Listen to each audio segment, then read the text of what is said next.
Hi guys, welcome to the Truth Factor. It's Renee, and we've got headlines, lots of headlines to go through.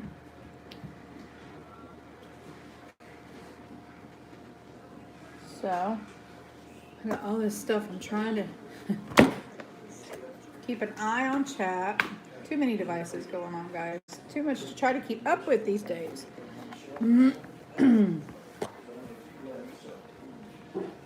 Anyway.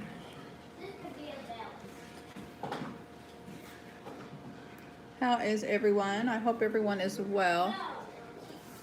We have quite a few headlines to go over, and I really want to get into all these headlines.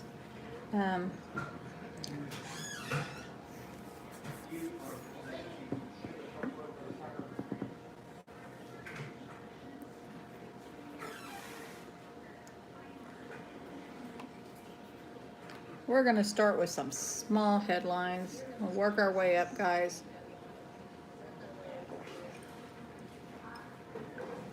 Because there is a lot of news. And let's see.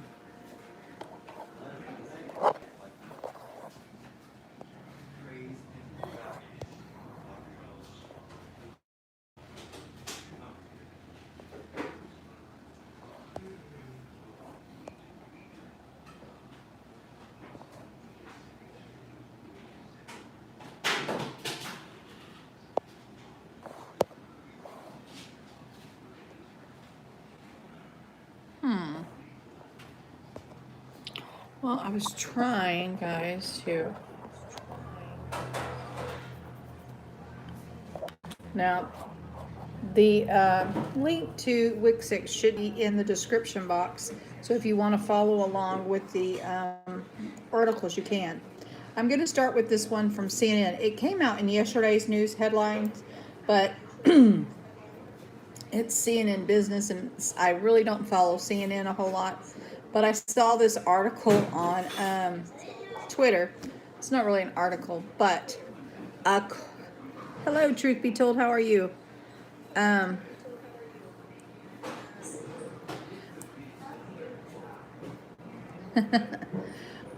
you the one that I don't know if it's you or if it's Seeker of Truth that commented?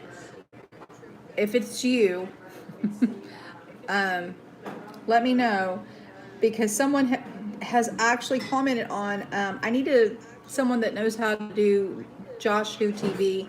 I'm trying to figure everything out. It's not supposed to be all that difficult, but somehow I have to go back and after I put it to work effortlessly to put all this stuff in the at the start of the stream. I have to go back and edit it and put everything back again, and I don't know what I'm doing wrong, and sometimes the videos aren't available right away for play on Josh Who TV. So but the streams seem to be okay. So if anyone knows how to do Josh Who TV, leave me a comment, and I will give you my email address, or and hopefully somebody can help me with Josh Who TV. Anyway, or tell me a video to watch, because I've watched a couple of videos, but they don't really give you instructions outside of how to go live, and I know how to go live. So anyway, so according to CNN Business, they're saying that oh, what happened to my article here?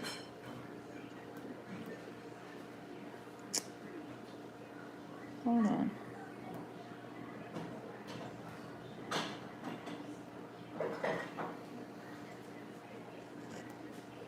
Well, if that just doesn't take the cake.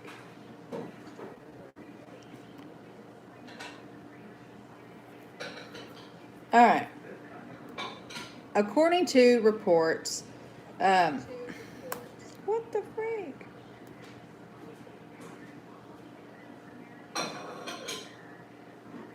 I hate that when it does that. According to reports, they're saying that the United States may face a French fry shortage due to poor potato crop. There's a Bloomberg report says cold and wet weather has stunted the growth of potatoes, according to the report.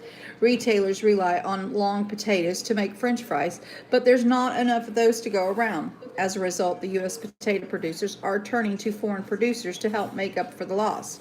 The U.S. Department of Agriculture forecasts that potato production will drop a little over 6% for the year, the lowest drop since 2010, which could mean higher prices for potatoes at the grocery store. So while we are facing a potato shortage, it seems to be,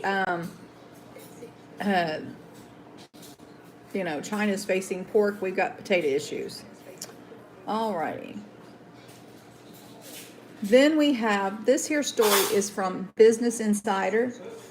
And hey Benny, how are you? And truth be told, yes, indeed, and that's how come I like whenever I find anything that has to do with shortages that have anything to do of a significance. I like to report it because although that they may be small and short and forthcoming, I believe it's a telltale sign of what's to come. I truly, truly believe that. And if you just kind of pay attention to the little tricklings of tidbit of information that comes back, I believe it's a telltale sign of something bigger on the horizon as far as it comes to food shortages, which is rather scary. Then we have this from Business Insider. There was, for 20 years, a Tennessee baby thief kidnapped more than 5,000 children from the streets, hospitals, and shanty towns of Memphis. Now, 70 years later, survivors of her house of horrors are confronting the past. No one knows or perhaps cares to remember the exact day the Tennessee Children's Home Society in Memphis closed. What is known as is that for 69 years ago, in late November or early December, the place workers later called a house of horrors closed its doors for good. Shutting the Children's Home Society down may have it cast it into obscurity, but by then the home and had already permanently changed the lives of more than 5,000 children. The unimaginable horror of the place still reverberates today, not because many of the children were orphaned or abused, but because they were stolen. The little-known story caught the attention of the fiction author Lisa Wingate when she saw a late-night episode of Deadly Woman on the Discovery Channel about the children's home matriarch, Georgia Tan. I wondered if it was all true or if it was sensationalized for TV, Wingate told Insider. So I started digging. I had to know more. The result was Before We Were Yours, a fictional account of the orphanage told through the eyes of a 12-year-old Real Voss, released in 2017. The book stayed on the top sellers list for over a year. People would write emails and say, "This book is about my mother," or "I think it might be the one of the stolen babies," Wingate said. For more than 20 years, Tan ran the Tennessee Children's Home Society, where she and an elaborate network of co-conspirators kidnapped and abused children to sell them off to wealthy adoptive parents at a steep profit.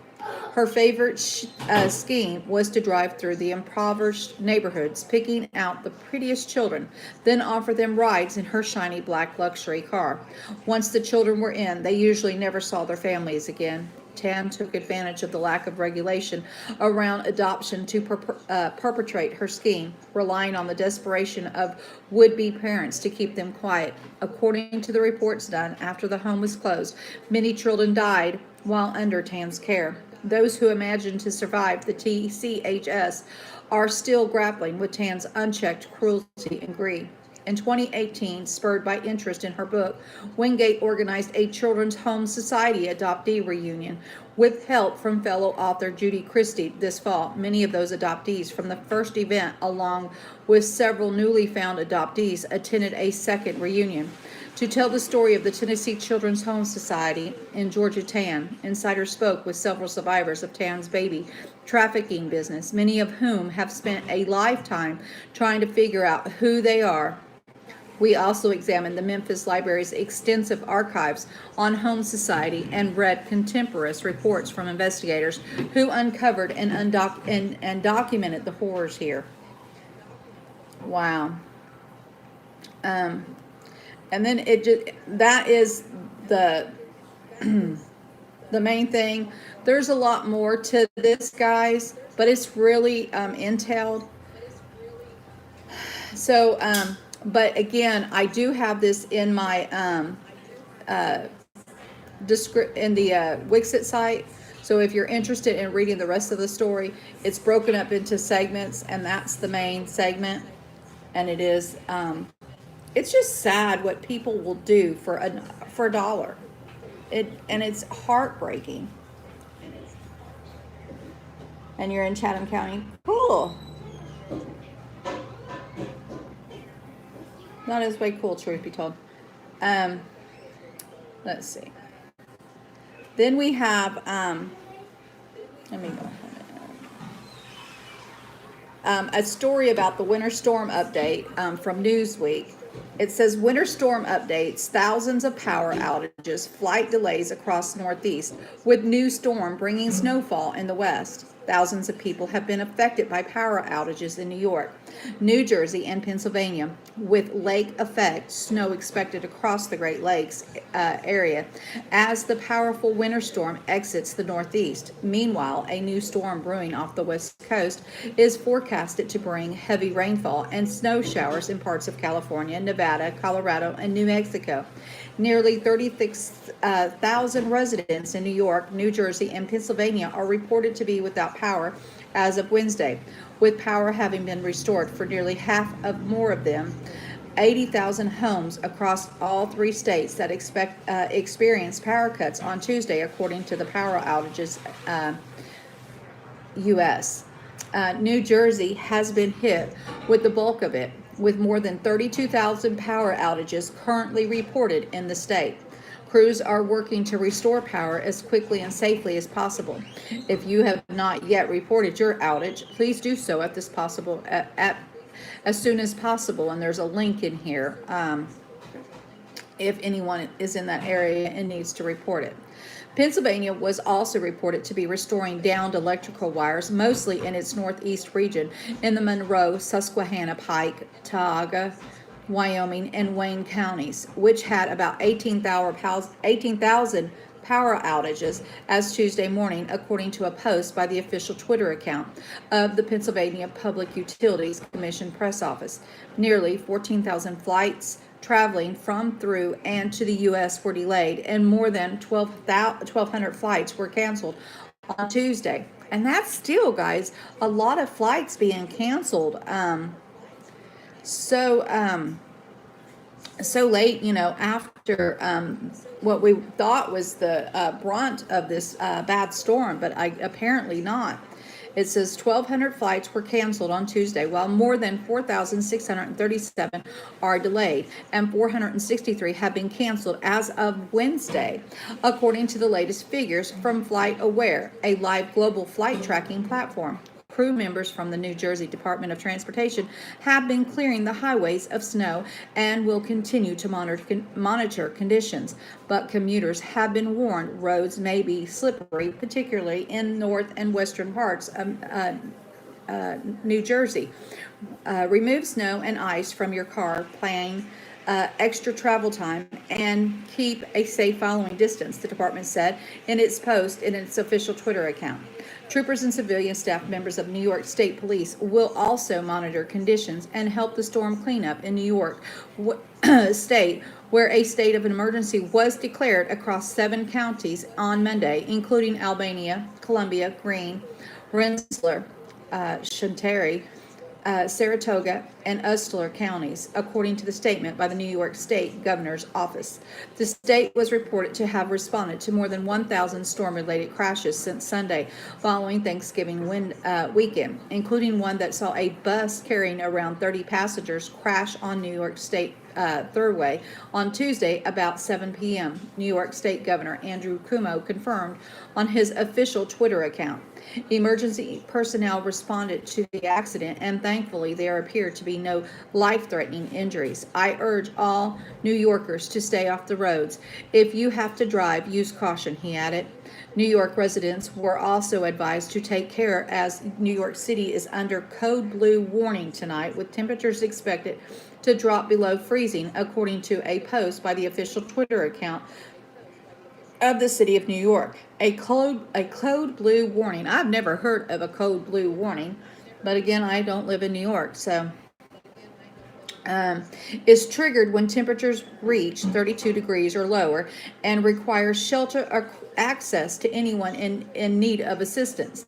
The official website of the City of New York explains. Locals in New York State were also advised to allow plenty of room for plow trucks during the snow cleanups, with many of them having large blind spots and being difficult to maneuver easily or stop as needed. The New York State Department of Transportation said in a post of its official Twitter account, while the worst of the winter storm may be over in the Northeast, lake effect snow is expected in the Great Lakes area following a cold air mass dropping over the lakes, with the heaviest snowfall likely over Lake Erie and Lake Ontario through Thursday, the National Weather Service Weather Prediction Center forecast. Meanwhile, a new storm building off the coast of California and moving inland is expected to cause heavy rainfall and mountain snow in New Mexico and California, reaching more than 6 inches in some parts of New Mexico, including the Tusa Mountains, Jemez Mountains, and northern southern Sangre de Cristo Mountains are under a winter weather advisory from 6 p.m. Wednesday to 6 p.m. local time Thursday. A winter weather advisory is issued when blowing snow, ice, sleet, or combination of these wintry elements is expected, but conditions should not be hazardous enough to meet warning criteria, the Northwest explains. A storm of California coast will move inland, told today, and across New Mexico. Thursday snow will develop over the northern mountains today. Wednesday, lowering temperatures and snow levels tonight, and Thursday will allow accumulating snow above 8,500 feet tonight and 7,500 feet Thursday, the Northwest South, our National Weather Service said. Fueled by moisture from the Pacific, Central, and Southern California are forecasted to see rainfall through the middle of this week, and moderate to heavy snow is expected for central Syria, Nevada region. Snow showers are likely to cross the higher terrain of central Nevada, Utah, and western Colorado as the upper-lower level from the Pacific moves inland across the desert southwest. Isolated snowfalls totals in excess of 6 inches are possible, the NWS predicts. And that's a lot of snow, guys. That is a lot of snow and a lot of rain, a lot of weather. And I just hope that everybody, if you are in the New York area and you do 1,000 accidents, that is a lot of accidents. If you do not have to drive, I would say please do not drive. I'm trying to get rid of all of my headlines first before I get into, because I have a whole lot of global news, which is insane, the amount of global news I have. Now, we've been talking about how many people have become so violent, and we have this article from Fox News and another incident at a fast food chain, guys. I just don't know what's wrong with people. I say maybe if you have that much anger, maybe you should not go to a fast food restaurant. McDonald's customers arrested for pulling a gun over a ketchup mix-up, Fox News reports. This woman apparently really did not want any ketchup. Police arrested a woman in Tennessee on an aggravated assault and unlawful possession of a weapon charges after she pointed a gun at a McDonald's employees because they gave her ketchup instead of jelly with her order. Give me a break, guys. It happens. We don't need to be pulling guns and shooting people because we got the wrong condiment. Asia Vester, 20, is accused of pulling the gun during the November 25th incident. Fox 13 reported she had ordered food through the drive-thru and became upset when she received ketchup instead of jelly. According to the outlet, Bester exchanged words with the restaurant employees before pulling out a gun and pointing it at them. She then left the scene and no injuries were reported. And this is not the first time ketchup has caused chaos at McDonald's. In April of California, a woman pleaded guilty and was smacked with jail time for assaulting a McDonald's manager, claiming she did not receive enough ketchup with her order. Maria Bernes Gallo was sentenced to 18 days behind bars and 15 days of community service for the October 2018 incident, which unfolded at Santa Ana location at the fast food chain, the NBC4 reported.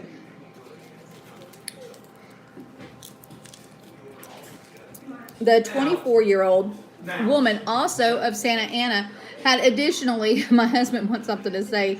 Here, guys, hold on. No, okay. So, what does that tell people? She got, what, 18 days? Yeah. That's all she gets out of that? Of assaulting, yeah. Yeah. No. Her butt needs to be in jail for a lot more than 18 days, because right now it's telling everybody the punishment don't fit the crime. You can do what you want, you get a little slap on the wrist, and you get to go on your way. My husband is irate that's exactly it. I think that the punishment is not suitable for the crime these days, and so people just think they can act and behave any way that they want to. My philosophy is the old TV series Beretta. The theme song for Beretta. It says if you can't do the crime, if you can't do the time, don't do the crime.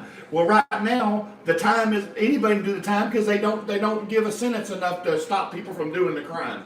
He's got a point there, and that's very true. Mayor Bernice Gallo was sentenced to 18 days behind bars and 15 days of community service for the October 2018 incident, which unfolded at the Santa Ana location at the fast food chain. The 24-year-old woman, also of Santa Ana, had additionally been ordered to enroll in anger management course and was placed on informal probation for 3 years. Gallo entered the Mickey D's through the employee back door in search of ketchup because she allegedly didn't get her ketchup or enough of the condiment with the meal she had ordered at the drive-thru, a restaurant staffer told the OC Register. Is that not insane? Guys, slow down. Now, I'm not going to read all this this story here, but according to Fox Business, there is a lottery ticket that was worth $14 million, and it goes unclaimed after the deadline expires. It says one lucky person has the winning Arizona lottery ticket, but never came forward and missed the deadline to claim the $14.6 million prize. 15 months have passed since the pick winning ticket, which consisted of numbers 4, 14, 22, 24, 28, and 43, was called on June 5th, 2018, after being sold at a Circle K store in Goodyear, Arizona. Monday marked the 180-day period the winner had to come forward, a spokesperson for the Arizona Lottery said on Wednesday. And so, as part of the state of statute, the millions will now go toward a mixed community partners and future prize winnings, the spokesperson said. Why would you not claim your winnings, guys? Come on, wake up. They lost the ticket. Somebody did, or it got thrown away or something, you know. Now, this here is sad, guys, and I don't know what's going on with our Marines, but this here seems to be a new story about a Marine arrested for alleged human smuggling after a Chinese woman is found in the car trunk. A Marine stationed in Southern California was arrested Monday on suspicion of attempting to smuggle 2 Chinese women in the trunk of the car across the U.S.-Mexico border. The unidentified junior enlisted Marine was taken into custody at the San Ysidro port of entry near San Diego around 1:30. Marine spokesperson Lieutenant Cameron Endenberg said in a statement to Fox News. The 20-year-old is assigned to the 1st Marine Division Headquarters Battalion at Cape Pendleton in California. What is going on at Camp Pendleton, guys? Here is another incident where we have somebody trying to smuggle humans. What are they doing? I mean, I know I know that you don't make a whole lot when you first enlist, But you should know that before going in, you know. Anyway, it says a customs official found the two women in a trunk of a 2007 Ford Mustang when the Marine was pulled aside for additional screening. Customs and Border Patrol officials are investigating the incident. The Marine is currently being held in a civilian custody, Edinburgh said. The determination as to be adjudicating authority has not yet been made. The Marine is expected to face federal charges, a CBP spokesperson said. Edinburgh said the Marine has not served in the Southwest Border Support Mission, where the U.S. troops are assisting border agents on the U.S.-Mexico. Monday's arrest comes as several other Marines stationed at Camp Pendleton are facing human trafficking charges. 6 out of 2 dozen Marines recently pled guilty to the human trafficking and drug charges at the military court-martials. And we just read an update on that story yesterday, or last night, this morning. 16 of these Marines charged with arrested in July during a battalion formation that has since been ruled unlawful and violations of their rights. In July, Border Patrol agents arrested 2 Marines, Lance Corporal Byron Darnell, Law Second, and Lance Corporal David Javier Salaz Coratino near the border when they were caught with their 3 undocumented immigrants in the back seat of their vehicle. Sad stuff, guys. We really need to be praying for our military. Obviously, it's sad stuff over there. Then we have a Tennessee woman that was found brutally murdered inside a counseling center, police say. Police in Tennessee are investigating a brutal murder of a 50-year-old woman who was found dead Wednesday morning inside the counseling center where she worked, authorities said. Madison Precinct detectives are investigating the brutal murder of the counselor, Melissa Hamilton, 50, sometime overnight inside Crossroads Counseling at 521 Gallatin Pike South, where she worked. The Metropolitan Nashville Police Department tweeted on Wednesday Hamilton's body was found with obvious trauma, police added. The counseling center is located in Madison, Tennessee, which is about 20 minutes from Nashville. Hamilton was the assistant director at the Crossroads Counseling, according to police. Her husband woke up Wednesday morning and realized his wife had not yet returned home, police said, and then he called 911 around 6 a.m. How do you go to sleep and sleep all night and not realize that your wife had not come home? I mean, if she's a counselor, that is not an all-night counseling place, and I know where this place happens to be, on Gallatin Pike there. But I mean, it's like, why would?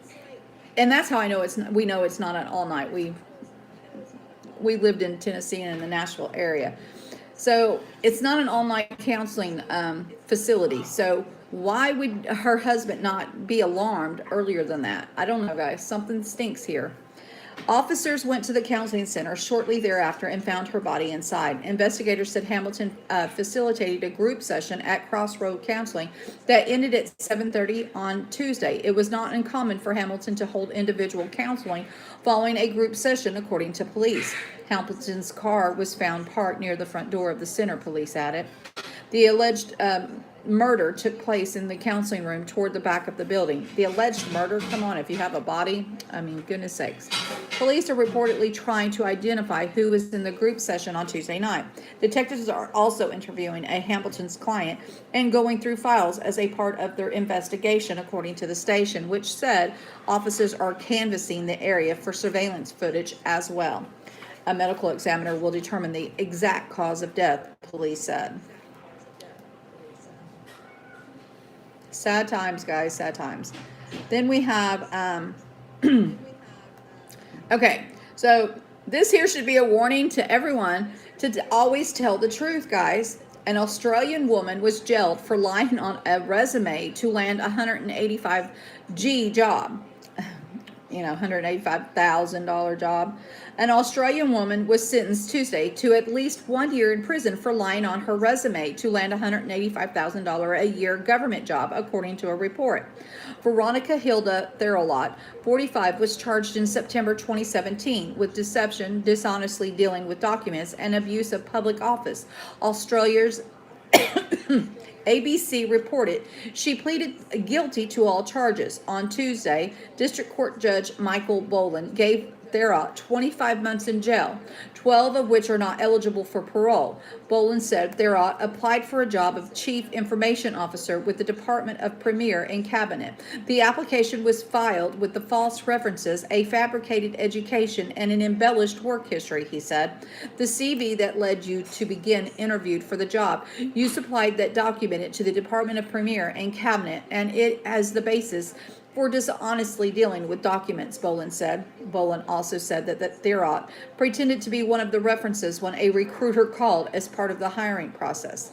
She gave a glowing feedback at your performance, but in fact you were the impersonating Miss Best, Boland said. The real Miss Best has not given you a reference. The court has also heard arguments that Theriot was employed in the position for about a month before her mental health declined and her fraud was uncovered, ABC reported. The Department of Premier and Cabinet did not immediately respond to Fox News' request for a comment. Be careful lying on those applications, guys.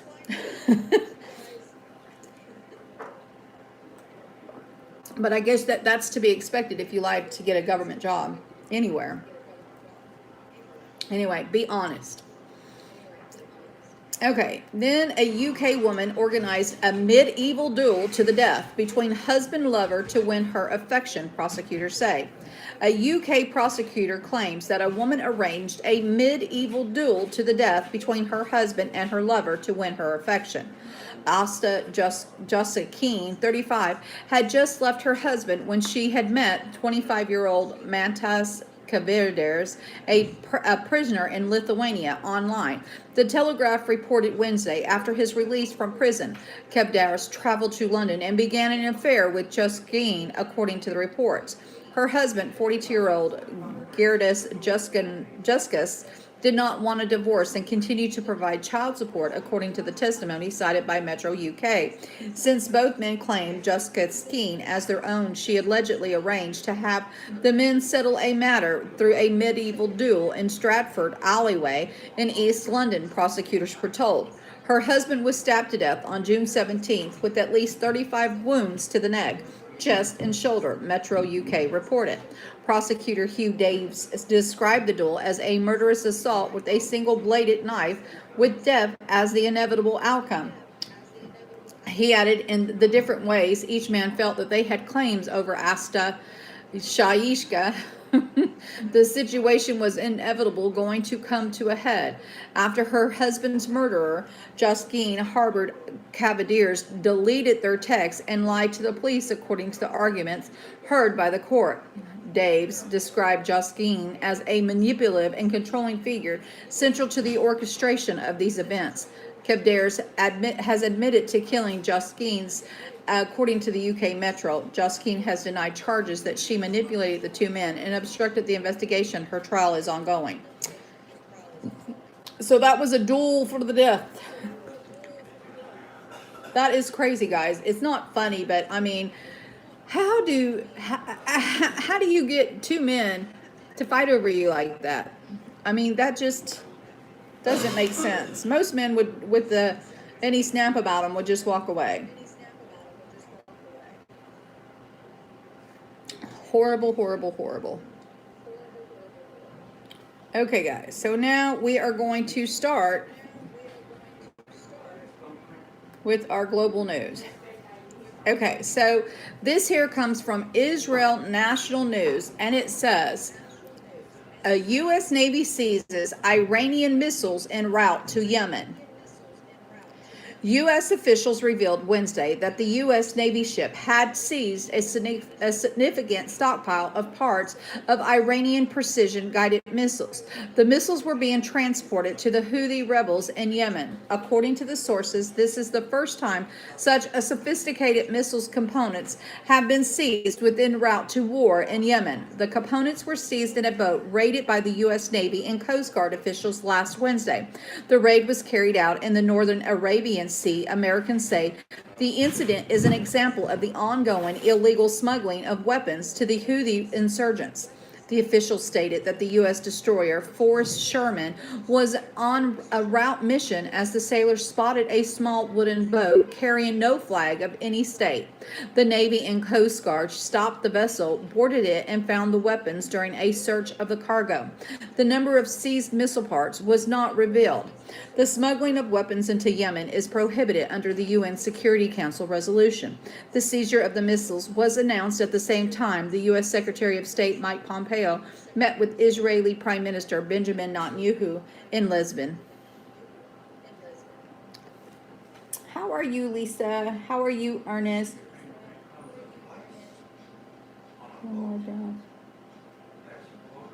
Oh my. We will definitely pray for you, Ernest.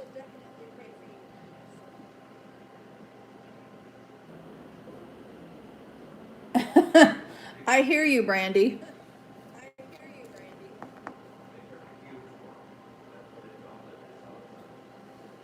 Um, is there a story that the president is sending an additional 14,000 men? I don't know.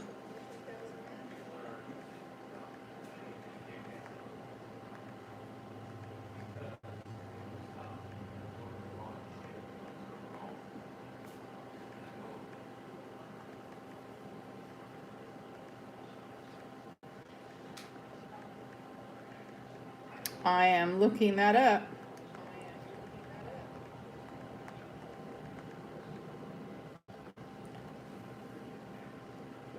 I am good. Ha! It just broke. It says 15 minutes ago, 3 minutes ago on Business Insider, an hour ago from The Hill, but 14 minutes ago on Wall Street. And let's go with the one that's 3 minutes. That will be probably the most detailed. Business Insider says Trump may send dozens of ships and 14,000 more troops to confront Iran only 2 months after vowing to pull out of the ridiculous wars. U.S. officials are considering deploying more military assets to the Middle East, including naval ships and up to 14,000 troops in order to push back against Iranian hostilities, according to a Wall Street Journal report on Wednesday. The additional U.S. service members would follow the 14,000 troops who were deployed to the region in May for the purpose of defense of our interests and assets in the region, and also to reestablish deterrence with respect to Iran in the wake of attacks on Saudi Arabia. Senior U.S. officials said previously President Donald Trump is expected to make an announcement as early as December, the Journal reported. Word of potential deployments come amid numerous reports of increasing Iranian hostilities. CNN first reported Tuesday that new intelligence in the last several weeks indicated that Iranian forces and weapons have been relocated, suggesting that the regime could be bracing for an attack. Iran was exploring the use of suicide drones near U.S. positions in the Middle East, according to a Newsweek report published Wednesday. U.S. troops in the region were said to have been bracing for potential attacks. I would expect that if we look at the past 3 or 4 months, it is possibly that we will do something that is irresponsible. It's possible that they'll lash out at their neighbors, U.S. Marine Corps General Kenneth McKenzie, head of the U.S. Central Command, said in Bahrain, according to the CNN. It is not going to be protective for them in the long term to choose to act out in the military domain. That's the message that we're trying to convey. The U.S. suspects Iran attacked oil processing facilities in Saudi Arabia in September. Tensions with the U.S. were heightened after the U.S. military released a video of what is said was Iran Revolutionary Guard Corps personnel removing an unexploded limpet mine from a tanker in the Gulf of Yemen after an attack in June. Nearly a week after the incident, Iran shot down what is said was an intruding American spy drone. It is time to take out our swords and teach them a lesson, a senior Revolutionary Guards commander said at a meeting in Tehran in May, where Iranian officials discussed ways to punish the U.S. for pulling out the Iran nuclear deal and reimposing economic sanctions, according to a Reuters report. The potential deployments appear to undercut Trump's plan to end what he has called the ridiculous wars in the Middle East, which the president continues to say he wants to do amid the lead up to the 2020 U.S. president election in order to focus on Russia and China. The endless and ridiculous wars in ending, Trump tweeted in October, "We will be focused on the big picture, knowing we can always go back and blast." Anyway, and that is from Business Insider, and I will add that to the Wixit site because that was a story that just broke. Thank you so much. I think that was from Brandy. Thank you, Brandy, for sharing that information. Let's see. I do think I had another story. Hold on. I'm looking.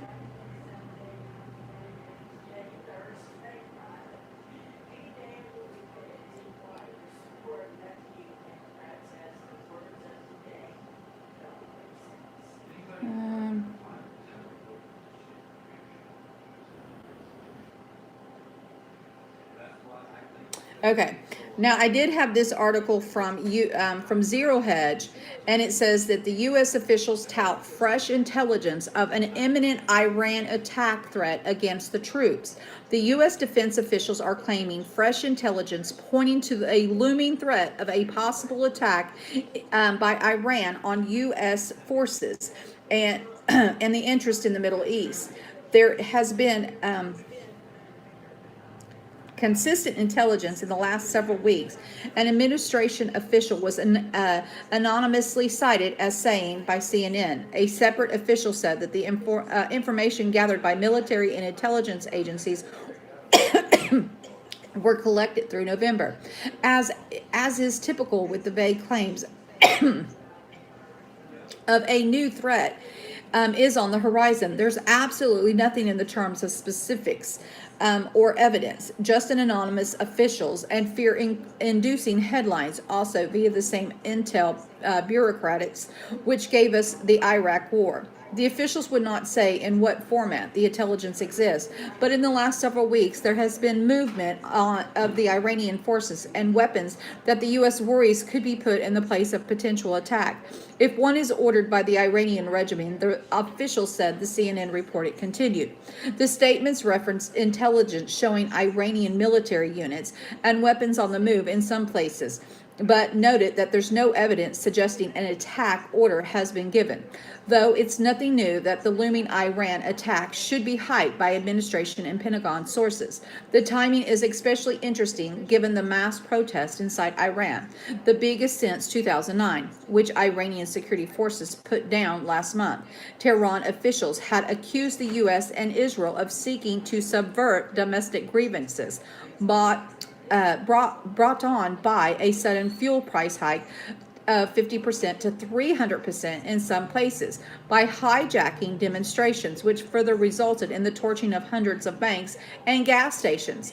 Meanwhile, the Pentagon has continued to a U.S. show of force, recently moving the carrier USS Abraham Lincoln into the Persian Gulf and sending additional troops to Saudi Arabia, bringing the total reported number to 3,000. In public statements, the head of the U.S. Central Command, General Kenneth McKenzie, also recently told an audience in Bahrain that the CENTCOM believes a new act of aggression is likely coming after the September 14th Saudi Aramco attacks were widely blamed on Iran.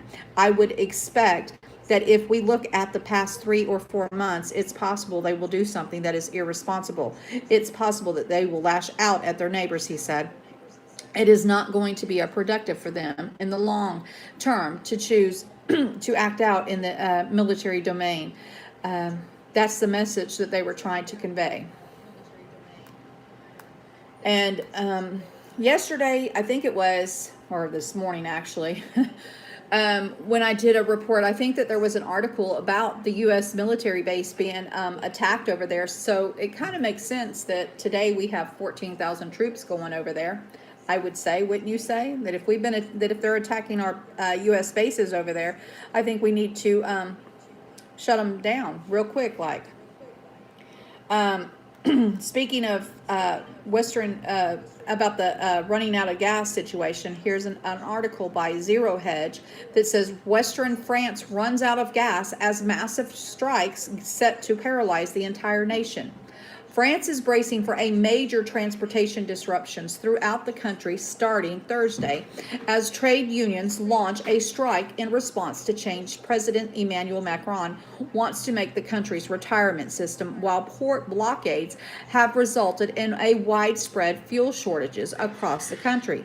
Much of the Paris metro will be shut down, as well as will many national and international train lines, including certain Eurostar services. Flights will also be canceled as air traffic controllers say they will join the protests through Saturday. Hundreds of filling stations around Western France have run out of gasoline and diesel as blockades of oil refineries into their second week, according to the industry group, the UFIP. According to the local construction workers, have been blockading refineries in Brittany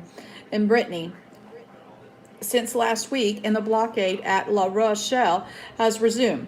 French media reported on Tuesday morning that 390 filling stations have no fuel at all, and another 389 have limited supplies. The areas affected include Brittany, the west of France, the southeast coast area around Marseille, and some parts of the eastern France near the Swiss border. Workers are staging blockades at depots in Brest, Lorraine, Le Mans, and Vern-sur-Sage. Further south in the region of La Rochelle, another blockade was cleared at 4:30 p.m. on Friday, but resumed at midnight on Monday. The blockaders belong to the public construction group PTP, the Batmans at Travaux Publics, building and public construction. They are protesting a fuel tax hike planned for 2020, which they say will have a negative financial impact on their companies. Until now, the so-called Gazelle non-rotaire, used mainly by construction workers and farmers, is subject to a tax benefit that is planned to be a phased out 2020. According to the workers, this will increase their fuel prices by 45%, adding an hourly cost of about 10, and it's, I guess, the European money, for an average mechanical excavator, which they fear will hurt especially the smaller construction businesses. The government suspended the fuel tax hike last December to appease the Yellow Vest protesters, whose main demands included abolishing the fuel tax. In a separate dispute from a different type of fuel tax, truck drivers from the group Organisation des Transporteurs Routiers Europeans will also be staging protests, including rolling roadblocks across France from Saturday, December 7th onwards. The French truck drivers are angry about 2-cent increase in diesel tax and say their protest will start on Saturday and could go on for an unspecified number of days. The group's press release says that they are tired and of not feeling defended, and heard road transport companies will express in the street the legitimate anger of the profession. The protest will be from December 7th and the following days. The strike action could also lead to some disruption on the roads, as one of the haulers' unions is involved, and Yellow Vest protesters have said they will be staging a day of action. Nothing has been specified yet, but in the past, motorway toll booths have been a frequent target for Yellow Vest demonstrations. Their protest is not linked to the unlimited strikes that are hitting France from December 5th. Those are overall plans to reform the pension system, but will coincide with what is expected to be a very difficult weekend for transport, as rail employees, metro driver, bus drivers, airline ground crew, and air traffic controllers all walk out. They're having massive protest over there. I'm glad I don't live in France, guys. And if any one of you, I know that we have some UK listeners.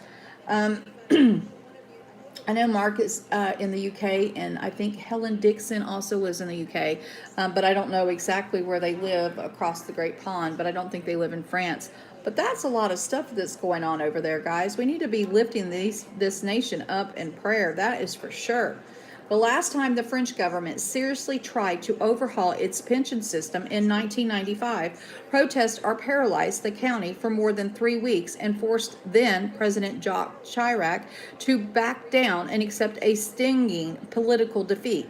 And although French transport unions largely steered clear of the Yellow Vest demonstrations over the past year, they are expressing the same anger that certain segments of the population have been abandoned by the leaders. Adding to their chaos, Yellow Vest protesters could join these demonstrations. Teacher unions, postal workers, hospital workers, and the police may also support the strikes. It's the coalition of the frustrations, and it demonstrates the isolation of the elite, the isolation of the president, even the personnel rejection of Macron, said as Dominique Moll, a French political scientist and the author of a recent book, In Emotions and Politics. Hold on, guys. I have to take this. Hello? It's a recording. I hate it when it's a recording. The president in the even the personal rejection of Macron, said Dominique Moss, a French political scientist and author of the recent book on emotions and politics. There is a deep sense of injustice right now. The inequalities have exploded, that the state is much less protective than it was a week and much more protective of the strong, Mosse said. France uses 42 different retirement schemes, and under some of those schemes, such as those for train drivers and Paris metro operators, certain employees can still retire as early as the age of 50 or 52. Paris metro drivers are entitled to monthly pensions as high as $4,100, according to the government report in July. Many private sector employees, by contrast, can retire only at 62. And the average government pensions range from $1,400 to $1,600 a month. As we showed recently, France is the winner among all nations in the expected number of years a worker can expect to live in retirement. Alas, such a generous arrangement is no longer sustainable, which is Macron's ideal, is to create a universal points-based system that would calculate pensions in the same way for everyone, regardless of their profession. This has angered the powerful French labor unions, which have called Thursday's protest and who insist that Macron's new calculation would harm lower-income workers and those who have been temporarily employed. However, the resistance is not just about retirement incomes. Larsen Berger, the head of the French Democratic Confederation of Labor, one of the country's major unions, couched his movement actions in general terms in the recent interview with France's LCI television. The government is in the process of losing everyone, he said. It's lost everyone. According to the IFOP, the poll published Sunday by France's Journal du Dimanche newspaper, 76% of the French are in favor of overhauling the retirement system, but 46% of those polled are also expressed a positive view of those who plan to demonstrate. Meanwhile, at the WAPO notes, it remains unclear how long the transport workers' strike will last. Eurostar has said that because of the expected disruptions, it will run a reduced timetable of its high-speed train service at least through December 10th. What is going on December 10th?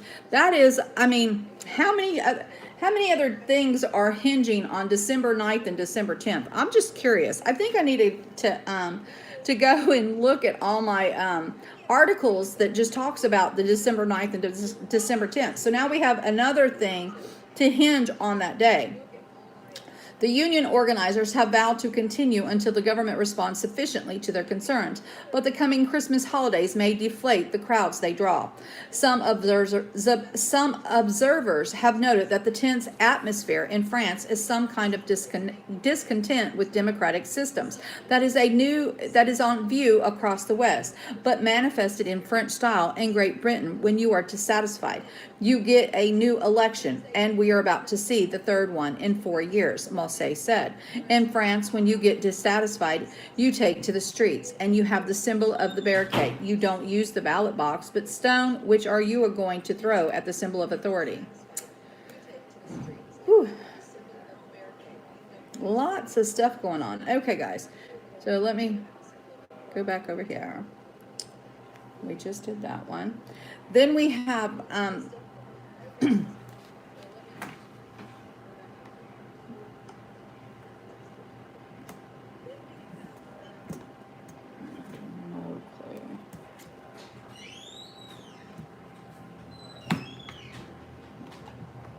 Oh, this is just getting on my nerves.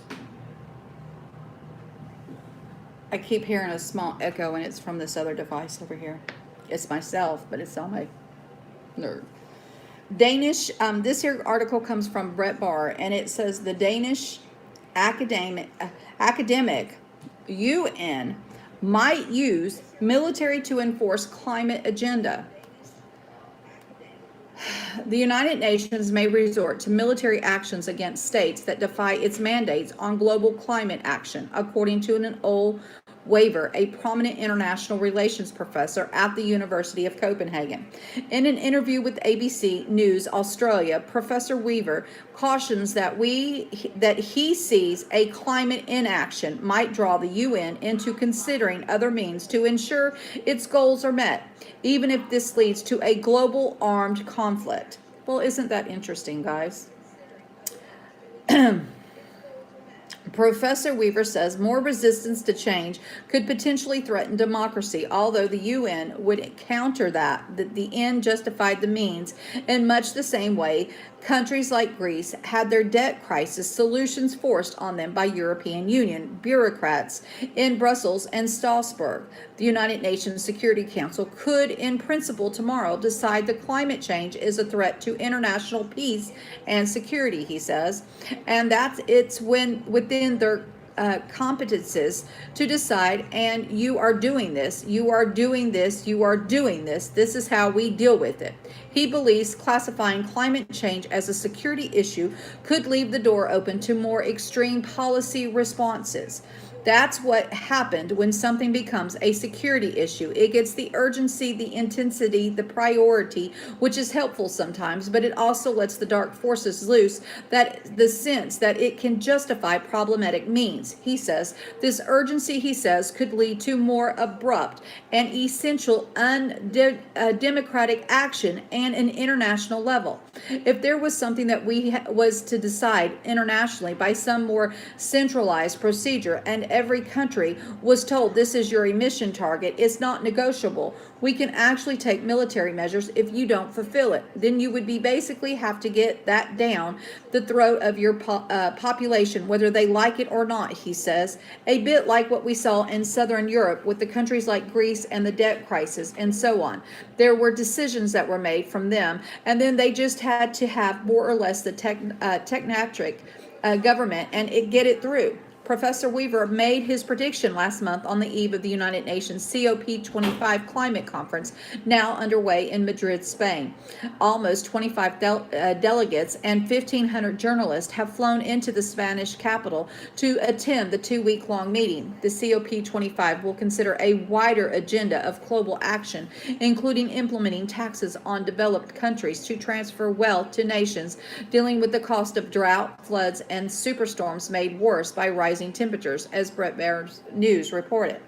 President Donald Trump officially withdrew the U.S. from the Paris Climate Accord, which COP25 is a continuation thereof, in October as part of the election promise to voters, saying he was elected to represent the citizens of Pittsburgh, not Paris. Won't that just be lovely? As we need anything else, guys. Then we also have an exclusive from Brett Baer again that says no one crosses the river without payments to the Mexican cartels, says Texas Border Sector Assistant Chief. Del Rio Sector Assistant Chief Patrol Agent Brady Wackel told Bray Bear News that nothing crosses the river in this area without a payment made to the Mexican cartels. His commitments came during a recent roundtable discussion between Del Rio Sector leadership and Bray Bar. When you're talking about people coming across and being rescued, and when you're talking about deaths while crossing the border, Chief Wackel told Brett Bart News, their transitional organization, that's the cause of all of that. Wackel and Del Rio Sector Director of Operations, Randy Clark, revealed that agents in their sector conduct more than half of all the water rescues across all Border Patrol sectors. Agents in the Del Rio sector carried out at least 470 rescues of migrants in life-threatening distress. during an FYI 2019, which ended in September 30th. Border Patrol agents rescued at least 4,900 migrants. Nothing crosses the river in this without a payment being made, without being directed by cartels, by the smugglers, the chiefs complain. All of those organizations are what are pushing people across. They're the ones directing them, cross here, cross there. When we're talking about people that are dying crossing the river, people being rescued, you've got to look at why they're crossing, where they are, and when they're crossing, he continued. Why were they crossing here? He asked. Because the organizations are telling them they have to cross there. Waukie's comments came during an 80-minute discussion between senior leadership of the Del Rio sector and Brave Air News. This is an in-depth conversation covered the impact of the recent policy changes on the number of migrants crossing the border illegally, the lack of physical barriers along the mostly unsecured section of Mexico border with Texas, these abuses of migrants by the Mexican cartels and human smugglers, additional resources needed to achieve positive control of the sector and impact the recent surge of migrant families crossing into the sector in record numbers. And again, I think that this is an ongoing issue that we're going to have with Mexico, and here we got Mexico making money off of putting these people's lives in danger and risking American lives to save these migrants. It is a bad situation all the way around. Okay. Then we have this article here from RT. We've got our troubles in the Middle East, but we also have troubles over in the Korean Peninsula, according to RT. It says an all-out war could erupt between the U.S. and North Korea at any moment, North Korean media. Tensions between Washington and Pyongyang continue to grow as North Korean state media warns that simmering conflict between the two nations could turn into a full-blown war at any given moment. Even an accident could now lead to an all-out armed conflict, Korean Central News Agency, KCNA, warned, adding that if Washington resorts to military force, Pyongyang would promptly respond in kind. The stark warning comes a day after the U.S. President Donald Trump threatened to use the military might of the most powerful country in the world against Pyongyang if he has to. At the same time, he also boasted averting to no less than a World War III, as he took credit for diffusing tensions with North Korea. Negotiations between the two nations have meanwhile reached a sort of deadlock. Washington and Pyongyang expressed their commitment to the ideal of the Korean Peninsula's denuclearization in exchange for lifting sanctions from Pyongyang back in June during their first direct talks between Trump and the North Korean leader Kim Jong-un.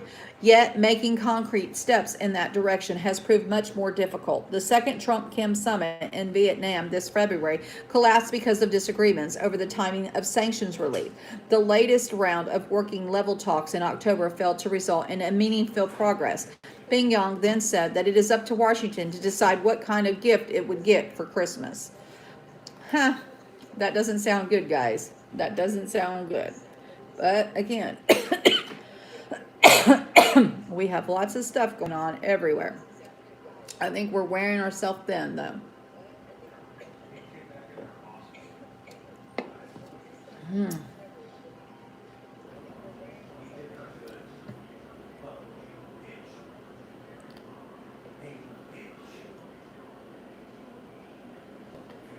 Okay. Then we have an article from RT that says the unfriendly and unjustified Moscow slams Germany's decision to expel 2 Russian diplomats, and they promise to retaliate. The expulsion of Russian diplomats by Germany is an unfriendly and unjustified move, the Russian Foreign Ministry believes. It promised to respond in kind. The German government earlier announced it ordered 2 employees of the Russian embassy in Berlin to leave the country. It said it was meant to show that Berlin was unhappy with Moscow's response to German investigation into a high-profile killing of a Georgian man, which happened on its soil in August. Berlin said Russia was not doing enough to assist the probe. Responding to the news on Wednesday, the Russian Foreign Ministry said it considered the German move unjustified and unfriendly, and that is demonstrated an unacceptable, politicized approach to the investigation. Russian ambassador to Germany, Sergei Noshev, released a similarly worded statement and expressed that his disappointment with Berlin's handling of the situation. He said it will result in most negative effect on the Russian-German relationship. There is and there has never been any evidence that the Russian governmental structures have anything to do with this incident, he said. The victim in the murder investigation, who is identified as Tornai K., was shot in Berlin's Terken Park. German authorities allege the crime may be tied to officials in the Russian government or in Russia's Chechen Republic. German media reported that the man was Zelkim Kazavin, a Georgian national of Chechen origin, who may have been involved with the Chechen insurgency. That's a lot to say all together, guys. Sorry. In the 2000s, he was allegedly a supporter of terrorist leader Shamal Basav and a leader of a 60-strong militia group back in the day. Moscow effectively lost control in the southern Russian region in the 1990s, which allowed warlords and international terrorists to establish a power base there. A large incursion of jihadists into neighboring Dagestan in 1999 triggered a renewal of hostilities, which ended with forces loyal to the Russian government prevailing in Chakana. Kasavini's reported parliamentary career continued into 2012 when he is said to have assisted a Georgian operation against his former comrades, whom he had lured out of Austria and into Georgian territory. According to a Bild, the man survived 4 assassination attempts before leaving his home country and getting asylum in Germany. So, Russia's just getting their feathers ruffled everywhere, it seems like. Let's see.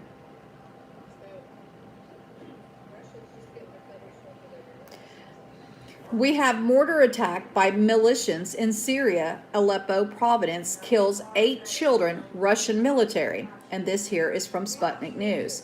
Moscow, a total of 10 civilians, including 8 children, were killed and 13 were wounded in a mortar attack by militias in the city of Tal Raib in northern Aleppo province on Wednesday, Major General Yuri Borkenbaugh, the head of the Russian Center for Syrian Reconciliation, said. A sports club in the city of Tal Raib in Aleppo province was shelled by terrorists. The fired 120-millimeter mortar rounds from the southeastern outskirts of the village of Kazimir. The shelling killed 10 civilians, a man, a woman, and 8 children, while another 13 people were injured, including 7 children. 2 of them are in serious condition, Porkov said at the daily briefing. According to the general, 40 violations of the ceasefire by militias have been registered in Idlib de-escalation zone in the past 24 hours.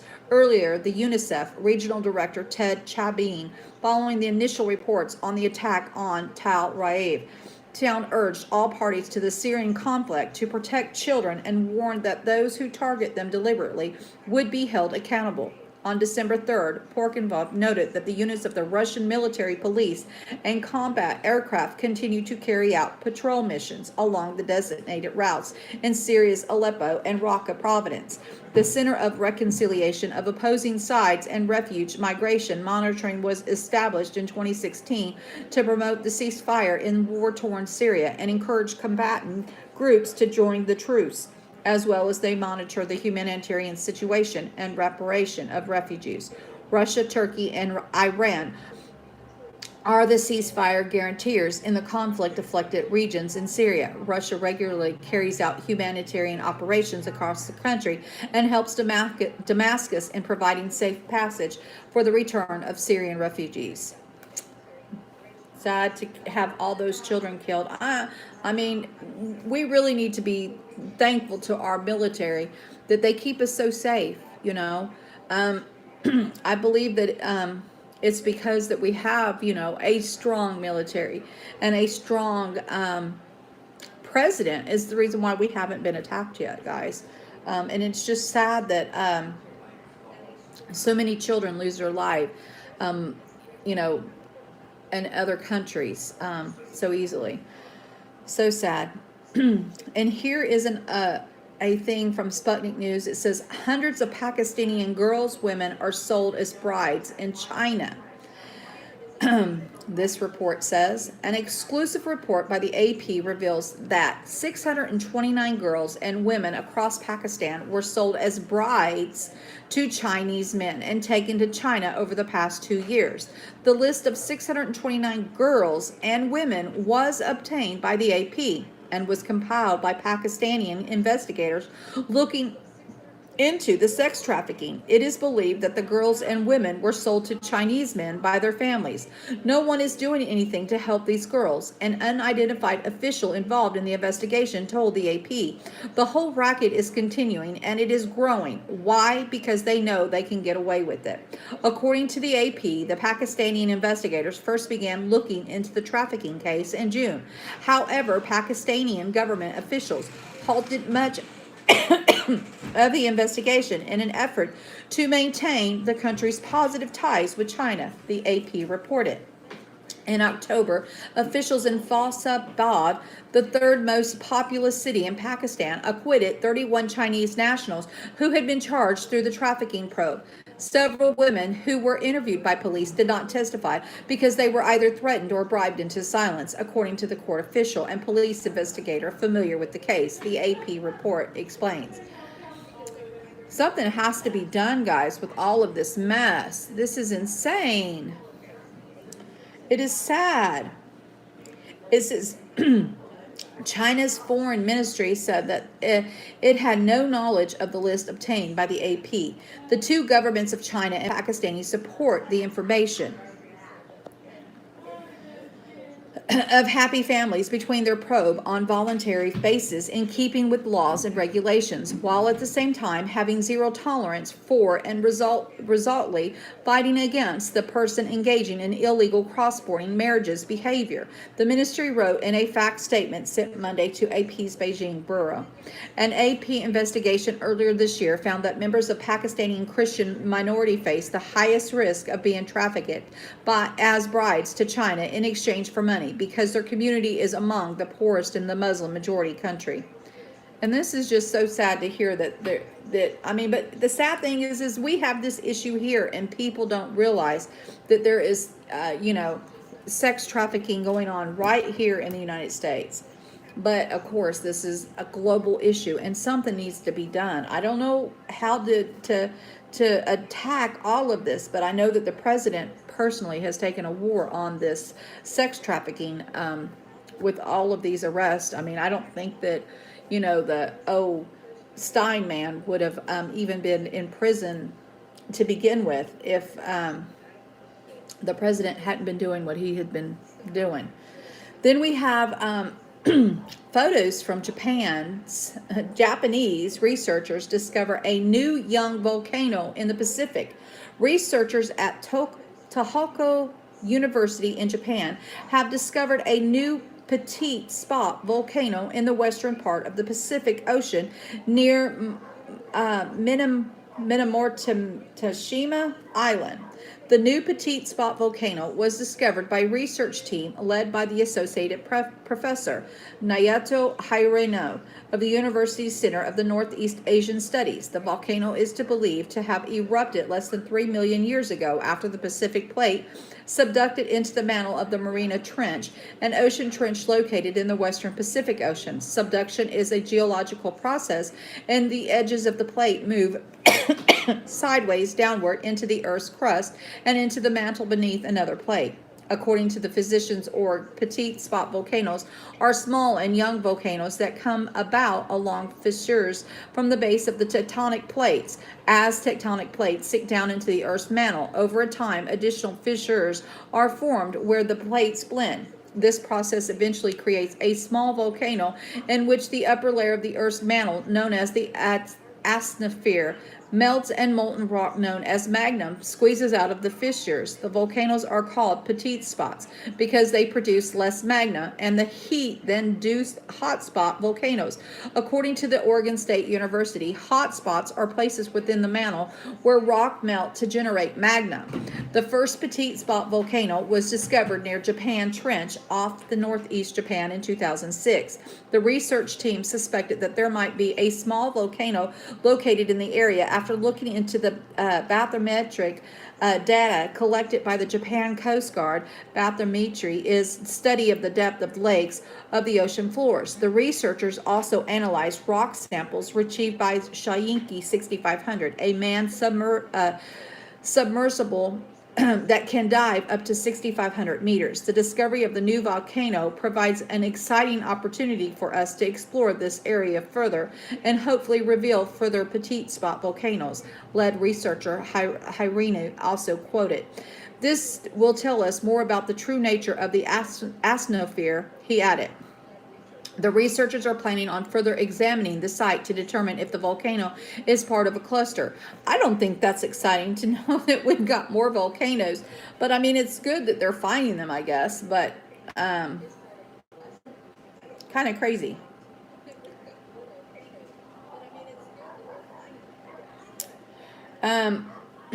And speaking of Japanese, according to the U.S. Navy contractor is now being accused of dumping waste into the Japanese ports. A probe is launched. This from Sputnik News, guys. It says both the U.S. Navy and federal authorities from the U.S. are now investigating the allegations that Japanese contractor has been falsifying records and dumping untreated wastewater from American warships into the Japanese ports for over a decade. Citing Navy officials, the Wall Street Journal reported Sunday that the Justice Department and the Federal Bureau of Investigation have joined the military service in probing Navy staff and Kanto Kasan Company, a Japanese wastewater treatment company that services the U.S. Navy ships at ports in Kawanga, Suspo, and Nagasaki prefectures.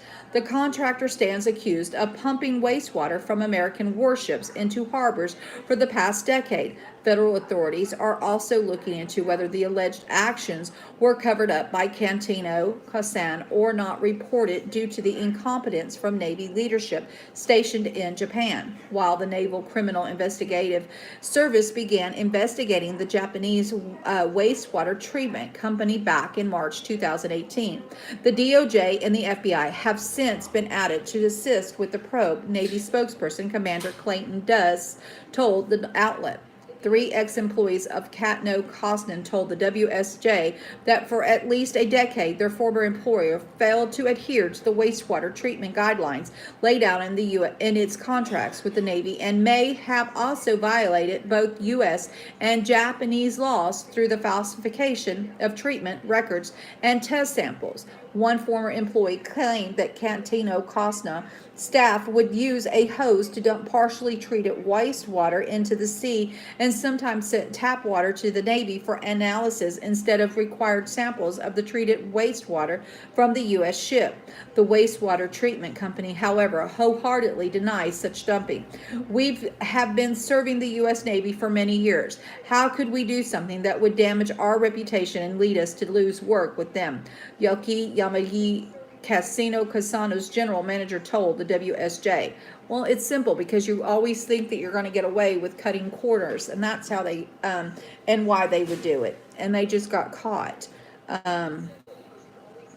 If we had done such a thing, we would have been kicked out of the base long ago, he added in response to the employee's allegations. Navy contracts with the Japanese company have totaled over $100 million since 2008. U.S. government data obtained by the outlet showed an unnamed Navy employee alleged to the WSJ that he personally flagged around 10 wrongdoings committed by the Japanese contractor over the past several years. Despite the investigation, officials did not express any intention of suspending contracts or severing ties with Cantino Kosna and recently renewed their agreements with the company in fall of 2019. Why would you Now, see, you're just asking for trouble. I mean, that just doesn't make sense. The Japanese Chief Cabinet Secretary Yoshihide Suga recently commented on the matter during a press conference in Tokyo and claimed that the Japanese government will confirm the facts first and take appropriate action later.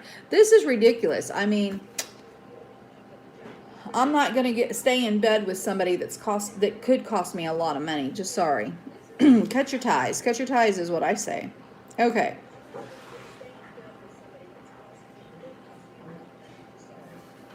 They increased the number of fish to harvest recently. They did. That's good. Amos.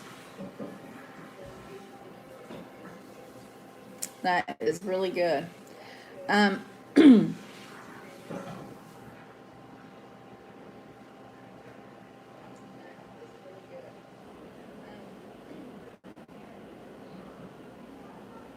Okay, so then we have an article from Zero Head that says pirates hijack a full supertanker off in Nigeria and kidnap 19 crew members. A gang of pirates have kidnapped 19 sailors after waylaying, then boarding a supertanker loaded with oil, according to various media reports. Hong Kong flagged crude supertanker, the Nave Constellation, owned by Navios Maritime Acquisition Corporation, was attacked during the evening hours of December 3rd while the ship was traveling through Nigerian waters. The attack occurred roughly 60 to 70 nautical miles south. Reports vary of Nigeria's Bonny Island offshore terminal, where the ship was stocked with cargo.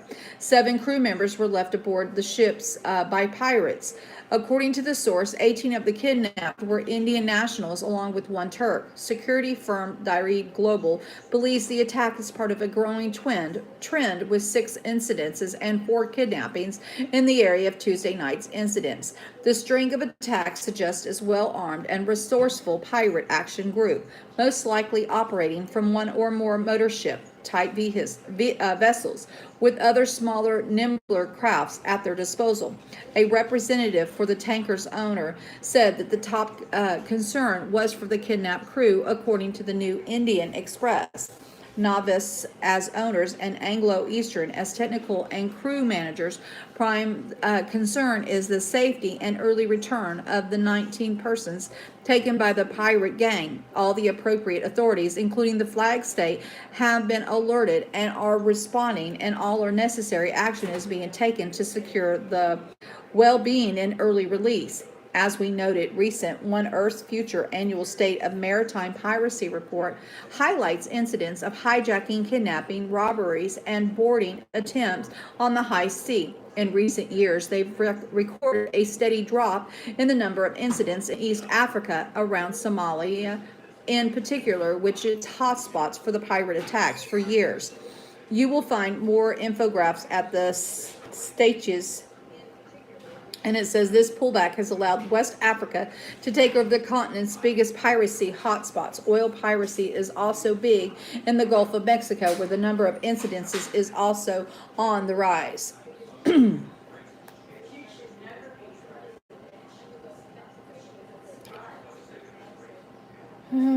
It says oil slides after Saudis threaten to boost production if oil producers don't comply with output curbs. And this is from Zero Hedge.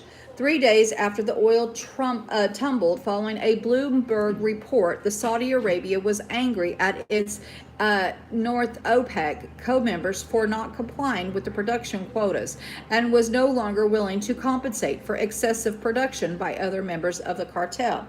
The WSJ reports that Riyadh, furious with what the price of oil refuses to rise, is threatening to boost oil production and unilaterally flood the market if some of OPEC nations continue to defy the group's output curbs, cartel officials say. Their surprising ultimatum, which reeks of what Saudi Arabia did in November 2014 when it electively dissolved the cartel and flooded the world with oil in hopes of putting a shell producers out of business, only to fail miserably as it never accounted for cheap money and the stupidity of U.S. junk bond investors, come one day ahead of a gathering between OPEC and non-OPEC nations, including Russia, on Thursday and Friday evening in Vienna.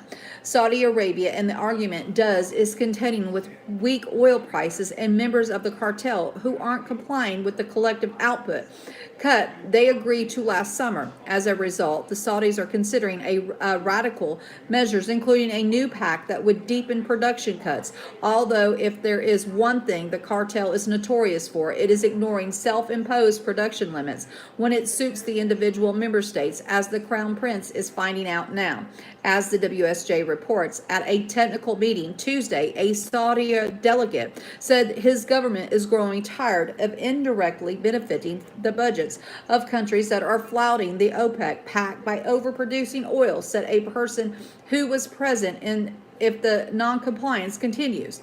The Saudi official signaled that the kingdom would begin merely complying with its commitment rather than overcutting to make up for laggards in the group. The target of Saudi IRE are reportedly three specific nations, namely Iraq, Nigeria, and Russia. This emerged during a slide presentation by Saudi official who said the trio of oil-producing nations weren't adhering to the pact that commits the 14 OPEC nations and 10 allied countries to a collective 1.2 million barrel output curve. The stakes for Riyadh are huge. The North OPEC spat comes as Saudi Arabia is finalizing the IPO of its national oil company, Aramco, and hopes to bring the company public at the highest possible price. However, that also needs a much higher oil price. While the company wasn't mentioned at the meeting, another delegate said that Saudi position was all about the IPO of Aramco. Meanwhile, in a paradoxical twist with Saudi Arabia raging at Iraq for overproducing, the Iranian neighbor signaled that it, along with other cartel members, favored deepening collective cuts by 400,000 barrels a day, which of course it is all for, as long as Iraq itself doesn't have to cut further. Saudi Arabia indicated privately that it would support such a cut if received watertight guarantees that current laggards would respect the deal, the WSJ said, citing people familiar with this matter. What was left unsaid is the only reason why the OPEC production cut worked as well as it did, and as long as it did. It's because Venezuelans and Iran's output has collapsed, not because it wanted to, but because the two countries had no choice, being subject to the U.S. embargo. In further disappointment to Riyadh, the WSJ gloats that the kingdom had hoped to keep such option a secret to create an upside surprising in oil prices, with officials instructed to discuss it face-to-face rather than electronically, one person said. Yet following the WSJ report, the price of oil actually slumped amid fears that Saudi Arabia may have no choice but to boost production as it squares off with increasingly hostile cartel members. The irony, while a new lower collective target wouldn't force Saudi Arabia to carry more reductions, as it already is over-compliant, but others would be unlikely to do the cutting, OPEC delegates said. The group has also been looking at extending curbs until 2020 to avoid a glut. There is one of the other concerns. Russia is emerging as a key obstacle to both deeper and extended cuts. According to OPEC officials, Moscow is seeking exemptions from the cuts on its gas liquids and feeling that will stop to keeping curbs until March, only the OPEC delegates said. What OPEC fails to grasp is that the price of oil is no longer determined by the marginal producer by the secular decline in demand, and nothing OPEC does can boost that. Well, it looks like we're going to continue to have problems with oil there, guys. And there's not, I mean, I don't know. Over in the Middle East, it is so crazy.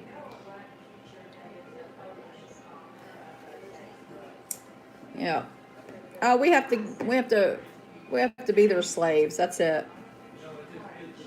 You hear kids yelling? I hear you, Brandy. We gotta get that whip after those kids.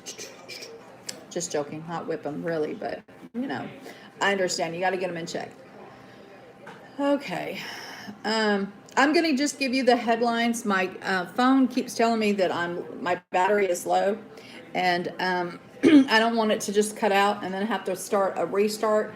But I'm gonna just go over these headlines with you real quick, and we're gonna end the stream here because I don't, like I said, want it to just die on you. Russia is against the militarization of space, but the U.S. sees it as a theater of war. Russia has consistently opposed the ideal of space militarization, but the actions of the U.S. and its allies force Moscow to counterbalance this growing threat. President Vladimir Putin has said Russia has always opposed and continues to oppose the militarization of space. The president told a government meeting on military policies. Putin expressed concerns over world power increasing the capabilities of their space systems, which have both military and dual-use applications. The U.S. political and military leadership openly considered space a war theater, he said. Developments demand that we pay increased attention to strengthening our orbital group, as well as our rocket and space industries. Russia's so-called orbital group is a constellation of more than 150 satellites, two-thirds of which have military applications. Most of them are parts of military satellite communication systems, but Russia has satellites monitoring launches of intercontinental ballistic missiles as well as short-range tactical missiles. The warning system was significantly enhanced over the recent years and tested successfully during the large-scale military drills in October, the president said. His words, meanwhile, came as NATO finally made space its official war domain. During a summit in London on the 70th anniversary of the alliance on Wednesday, its members declared space the fifth operational domain and committed to ensuring the security of telecommunication infrastructure, including 5G. However, nothing has been publicly said regarding concrete steps in this direction or decisions made in this field. Isn't that just lovely, guys? Now the UN is going after the space. I guess there's no hold bars to what the UN can do.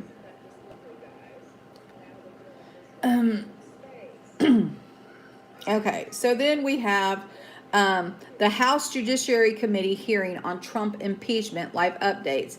And there is a link, guys, to this live update in the Wixit site, and you can click on it and you can get all the latest updates. I know that there are so many people reporting on the House Judiciary Committee and hearing on the impeachment, and you know, it's rigged from the get-go. They need to go ahead and just end this charade, say that they're going to do the impeachment and go on, get it over with, so we can go on to the Senate to where there will be a real hearing. All this lollygagging around is just aggravating me. You know they're going to do it, so they just need to do it and get it over with so that we can get on with our lives, have a true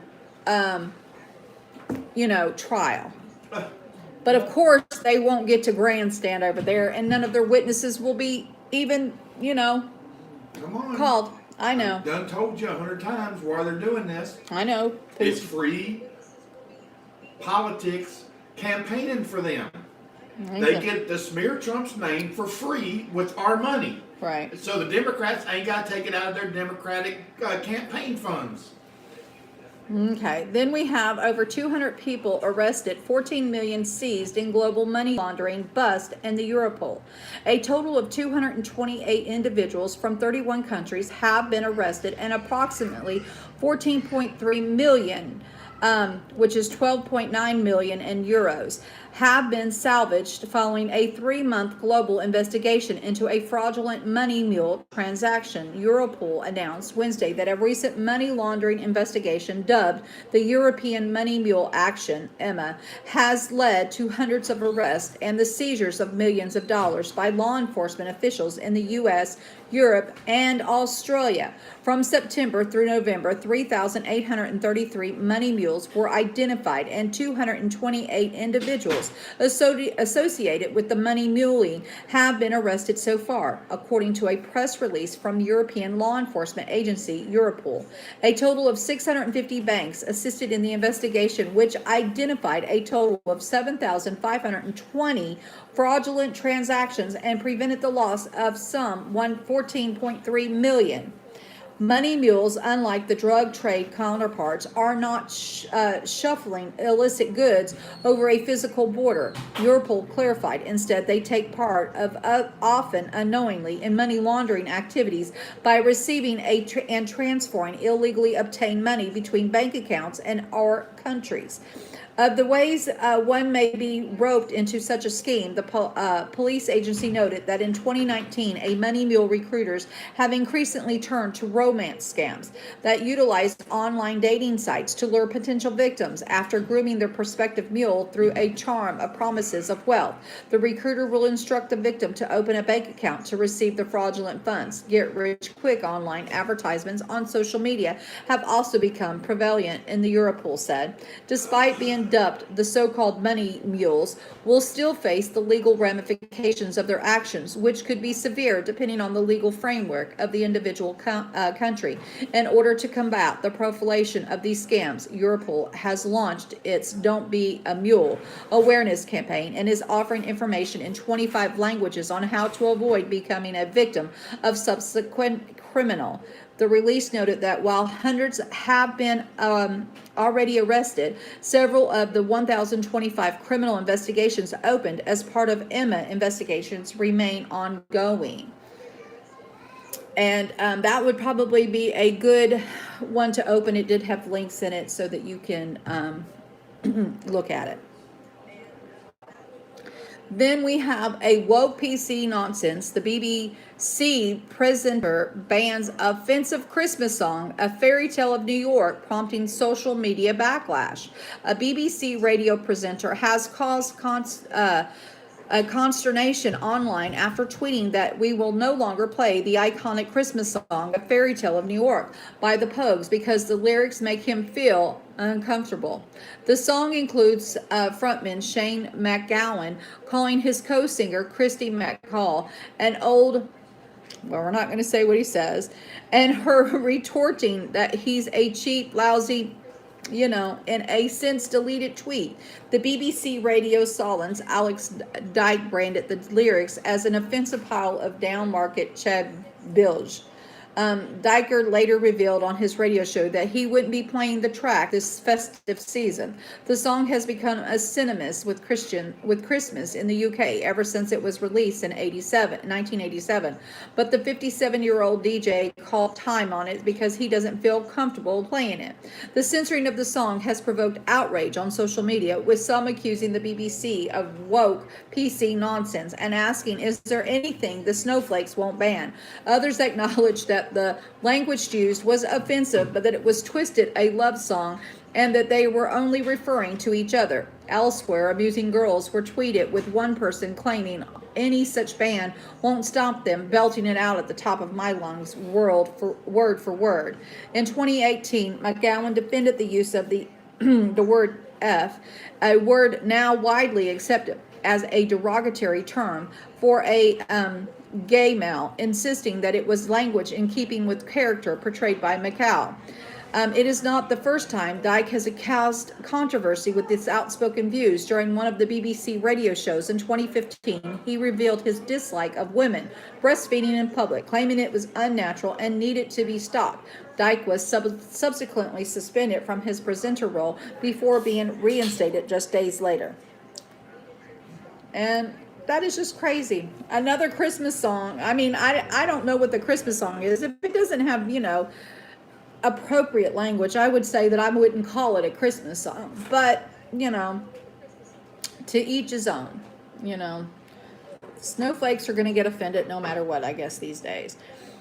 Then I'm reporting this because we reported about a month ago, maybe a month and a half, about a K-pop singer, a female that had died. And here is another K-pop singer. So I don't know what's going on over there, but this says from Reuters, it says South Korean actor found dead in the latest K-pop tragedy. It says South Korean actor Cha In-ha was found dead in his home, police said on Wednesday. The country's third young celebrity to die over the past 2 months, as concern mounted over the intense social pressure of the artist's faces. In an unrelated case, K-pop star Kang Daniels' management agency Connect Entertainment said the former member of the hit boy band Wanna Wanna was taking a break from performing schedules due to depression and panic attacks. The agency said the 22-year-old had recently been showing frequent signs of worsening health and anxiety.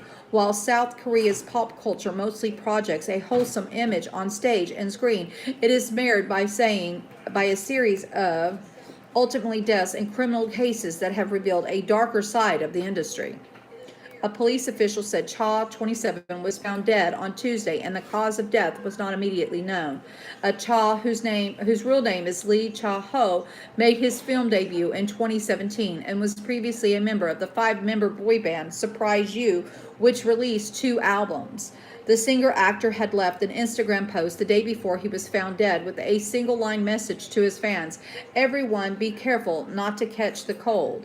There was no reports to suggest he had been subjected to the kind of personal attacks and cyberbullying that other K-pop artists have received.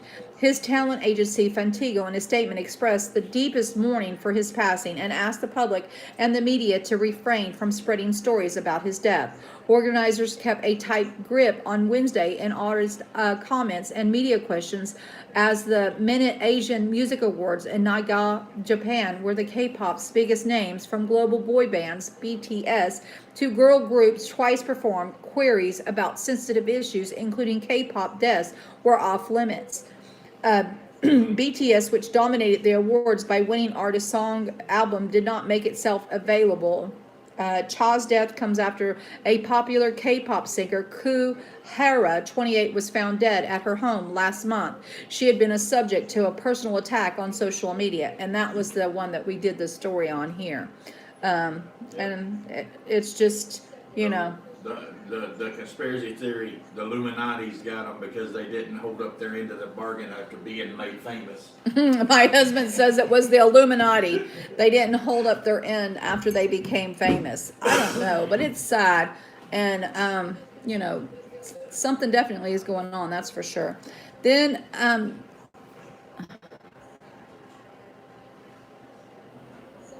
did he not? Oh, no. That's crazy, Ernest. Most definitely crazy. Okay, and this is the last article that I have, and hopefully that I can make it through this before it dies, but I'm not going to read all of it because it's a lengthy article. But it says, "Don't panic. The CRE crisis hits the UK as largest property fund suddenly halts redemptions." And it says, earlier this week,